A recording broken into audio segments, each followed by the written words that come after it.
તો કેમ છો બધા મજામાં? સ્વાગત છે તમારું અમારા એક નાનકડા વ્લોગમાં.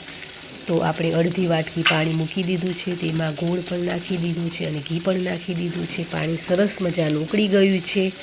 તેમાં આપણે જાડો ભાખરીનો કરકરો ઘઉંનો લોટ નાખી દઈશું અને સરસ ધીમા તાપે તેને ચડવા માટે મૂકી દઈશું. તો હળવા હાથે તેને થોડી વાર માટે હલાવી લઈશું. તો તમે જોઈ શકો છો કે સરસ મજાનું આપણી લાપસી તૈયાર થઈ રહી છે. તો તમે પણ કોમેન્ટ કરીને જણાવજો કે તમે પણ શું બનાવ્યું હતું. હવે તેને આપણે ઢાંકી દઈશું. થોડી વાર માટે આપણે તેને ઢાંકીને મૂકી દઈશું. તો તમને વિડીયો ગમે તો લાઈક કરજો, શેર કરજો, સબસ્ક્રાઈબ કરજો.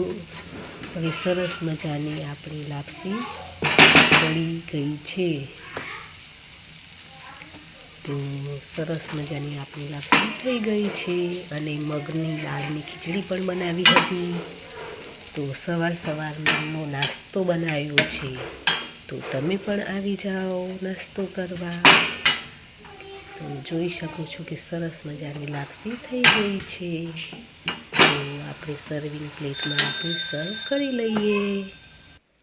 તો જોઈ શકો છો કે મગની દાળની ખીચડી અને લાપસી છે તૈયાર. તો તમે પણ આવી જાઓ નાસ્તો કરવા. આવજો. લાઈક કરો, શેર કરો, સબસ્ક્રાઈબ કરો.